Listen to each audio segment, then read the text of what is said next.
देखें, दुनिया में ना कुछ इंटेलिजेंस एजेंसियां होती हैं जो सिर्फ जासूसी करती हैं। कुछ ऐसी हैं जो हुकूमतें तक गिरा देती हैं। लेकिन फिर एक ऐसी एजेंसी भी है जिसे लोग शैडो गवर्नमेंट कहते हैं, मतलब रियासत के अंदर एक और रियासत। जी हाँ, हम बात कर रहे हैं पाकिस्तान की इंटर सर्विसेज इंटेलिजेंस यानी आईएसआई की। एक ऐसी एजेंसी जिसका असर सिर्फ पाकिस्तान में नहीं बल्कि पूरी दुनिया में महसूस किया जाता है। तो सवाल ये उठता है ना, कि आखिर एक छोटा सा इंटेलिजेंस यूनिट जिसका काम सिर्फ फौजों के बीच राब्ता करवाना था, वो कैसे पाकिस्तान की सबसे ताकतवर और सबसे मुतनाज़ क़ुव्वत बन गया। चलें, इसको समझने के लिए हमें कहानी को बिल्कुल शुरू से देखना पड़ेगा। तो कहानी शुरू होती है 1947 से, तक़सीम के फ़ौरन बाद। सोचें ज़रा, एक नया मुल्क बना है पाकिस्तान, और वो अपने पहले दिन से ही शदीद बहरानों और सिक्योरिटी के ख़तरात का शिकार है। हुआ ये कि तक़सीम के फ़ौरन बाद ही कश्मीर पर इंडिया के साथ जंग शुरू हो गई।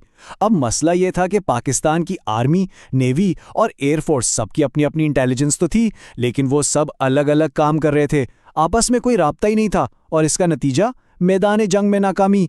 तो ये बात बिल्कुल साफ हो गई थी कि भाई एक मरकज़ी इदारे की सख्त ज़रूरत है। और बस इसी खला को पर करने के लिए 1948 में बनाई गई इंटर सर्विसेज इंटेलिजेंस यानी आईएसआई। और एक मजे की बात बताऊं, इसकी बुनियाद एक ऑस्ट्रेलियाई निजात बरतानवी फौजी ऑफिसर मेजर जनरल वॉल्टर कॉथवॉर्न ने रखी थी, और इसके जो पहले डायरेक्टर थे वो थे सैयद शाहिद हामिद। अब देखें, शुरू में तो आईएसआई का काम बिल्कुल साफ था, बिल्कुल महदूद। मकसद क्या था?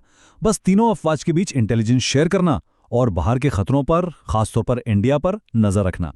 इस वक्त अंदरूनी सियासत से इसका दूर दूर तक कोई ताल्लुक नहीं था। लेकिन ये सूरत हाल ज्यादा देर तक नहीं चली, और फिर एक ऐसा वाकया हुआ जिसने आईएसआई का रुख हमेशा के लिए बदल दिया। इसकी तवज्जो बैरूनी दुश्मनों से हटकर सीधा मुल्क की अंदरूनी सियासत पर आ गई। ये था 1951 का रावलपिंडी साजिश केस, हुकूमत का तख्ता उलटने की एक नाकाम कोशिश।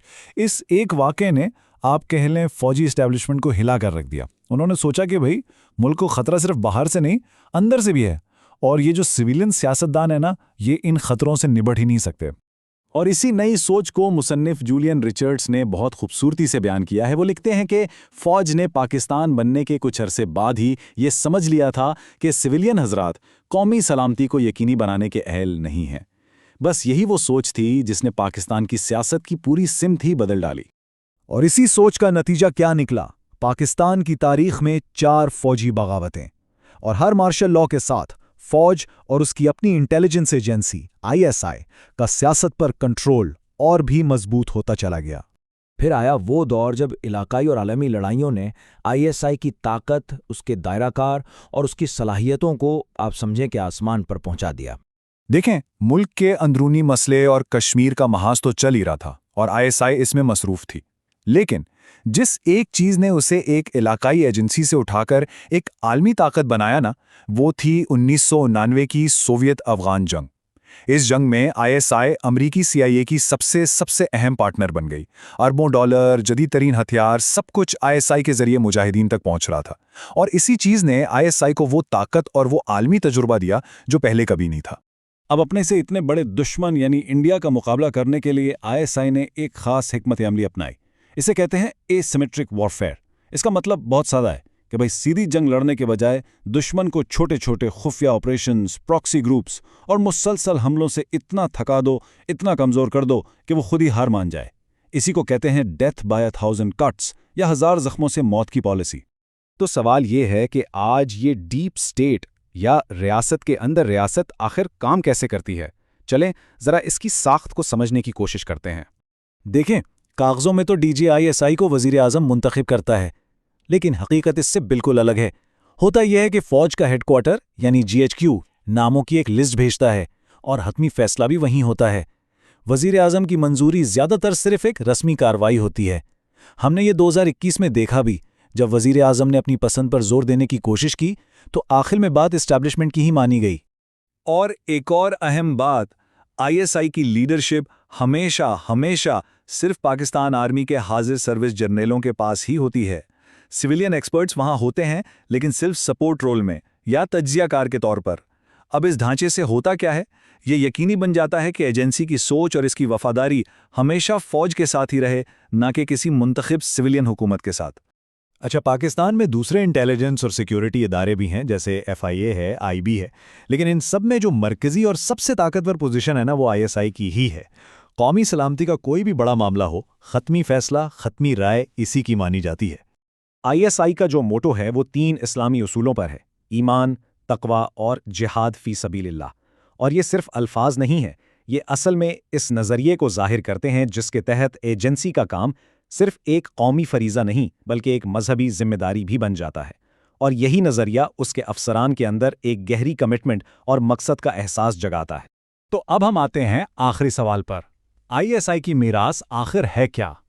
क्या ये पाकिस्तान की मुहाफिज है या फिर इसकी जमहूरियत के लिए सबसे बड़ा चैलेंज? चलें इसकी दोनों साइड्स को देखते हैं।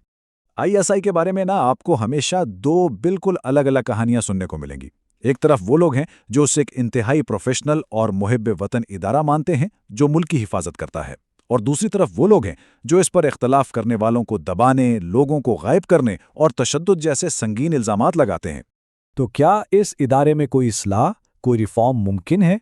कुछ तज्जियाकार दूसरे मुल्कों की मिसालें देते हैं, जैसे साउथ अफ्रीका का ट्रूथ कमीशन जिसने माजी की गलतियों को माना, या अर्जेंटीना का नेवर अगेन मॉडल।